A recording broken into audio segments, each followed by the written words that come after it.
All right, so we're going to go over the professional services disclosure and election form. And the way I'll explain this to clients when I'm doing a buyer consult, or when I'm representing a seller and we're talking about this as part of the document process, is this form can look really intimidating if you don't know what it is, but don't feel that way just because there's a lot of information on it.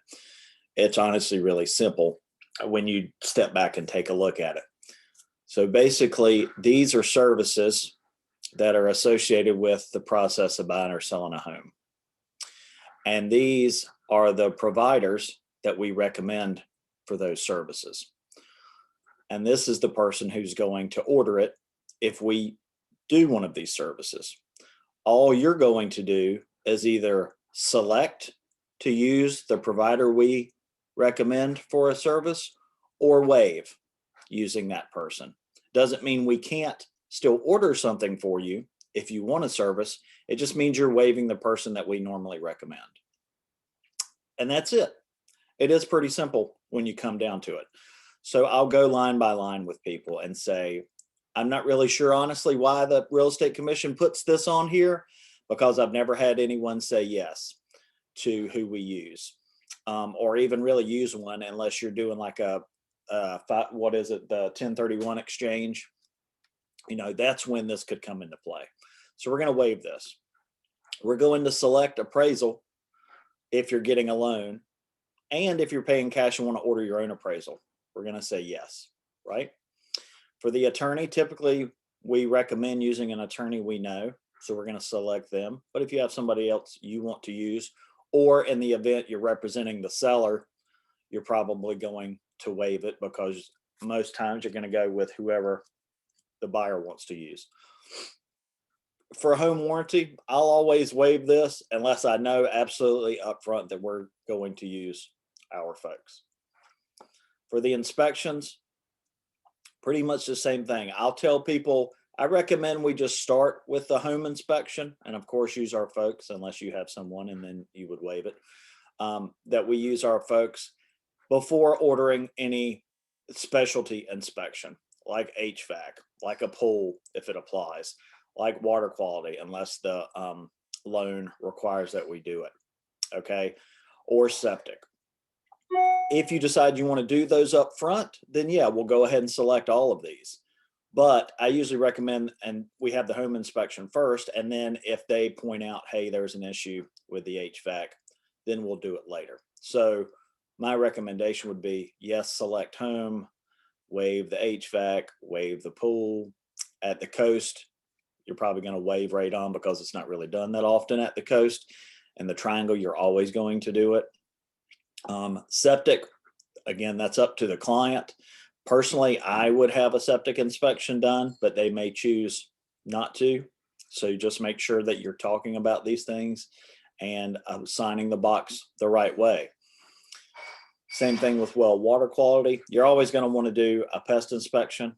So I would always select this and recommend they use our folks. And then re-inspections, like we talked about in the group recently. Anybody remember what we talked about for that one?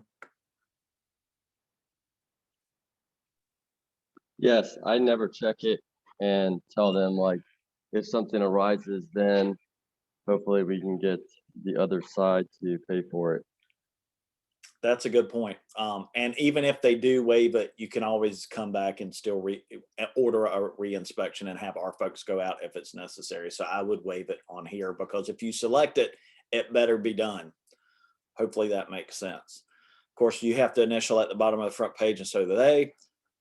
For insurance, I'm always going to waive these, even if they do use our folks, because that's not something they need to decide right now. They've got time to figure out which companies they're going to use for insurance, and they might have their own. They might ultimately go with our folks.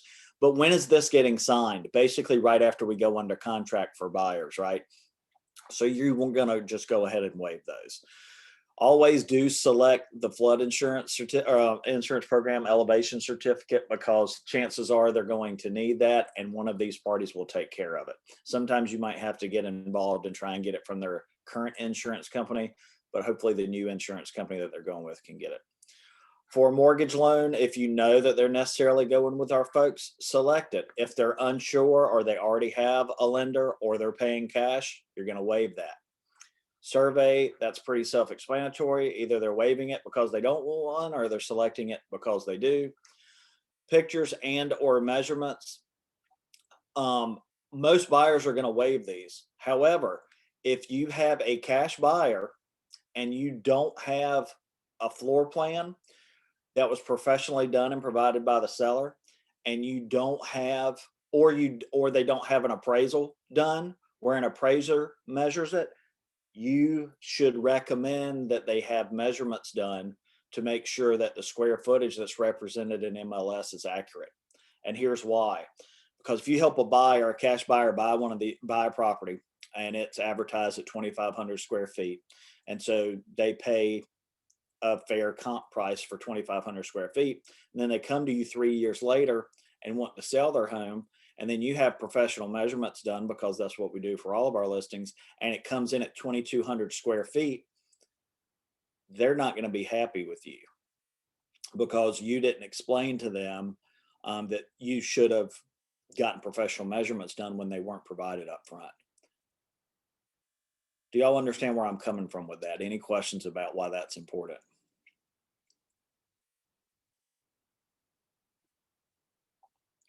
Okay, good.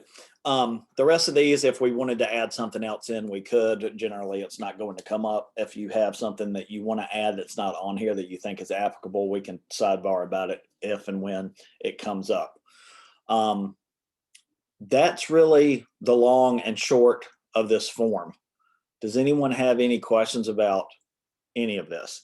Here's the important thing.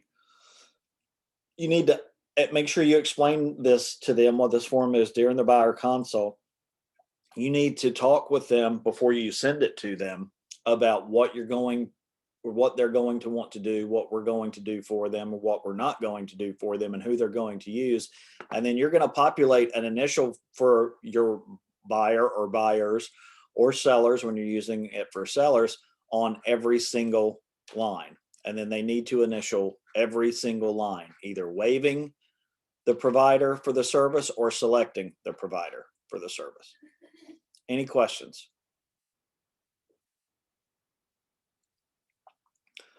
When you're working with sellers, you're going to get this done at the same time that you're getting the listing agreement signed. Okay. And basically, the only thing, unless they agree to do inspections in advance, that they're going to actually select is going to be pictures and measurements. So we can order that for them. Other things they might say yes to is one of the inspections, or if they're going to provide a home warranty, they might select that. But generally speaking, all sellers are going to waive everything except for pictures and measurements.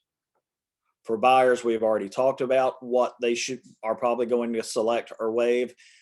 Working with buyers, this is signed immediately after you go under contract, before you submit the loop to April, because she needs to know what she needs to order. You're going to put in CSU on the transaction form in the inspection box which ones to order, but she's not going to order them just because they're in that box in CSU. We need to see that they have selected our folks before she's going to order them, and that the form is complete. Any questions about that?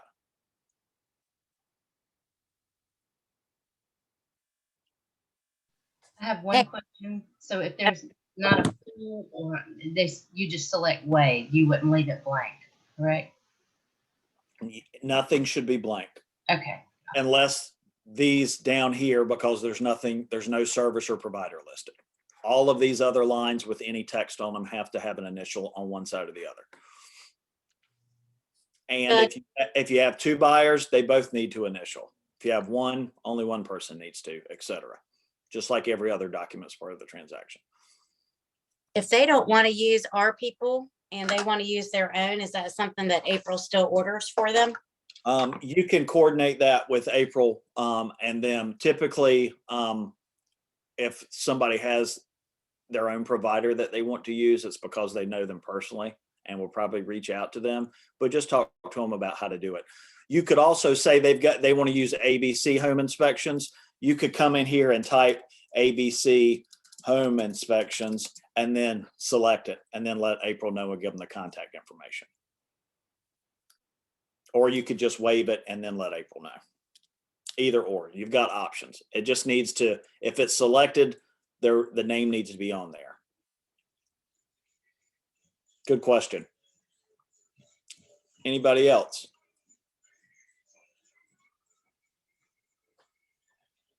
All right. Well, that is the professional services disclosure. If you have any questions about that at any time, just let me know. You can let April know as well. She's good with this form too and understands how we use it. So it's an important part of the process. It needs to be documented. We could be liable for a number of potential issues if it's not done correctly and a client comes back later on down the line. So just make sure that you're explaining it as part of the expectation process when you're doing the buyer consult or the seller consult, and then just make sure it's filled out completely and you'll be good to go. All right, guys. Well, thanks for jumping on. If you have any other questions about it, I'll be around. Have a great day.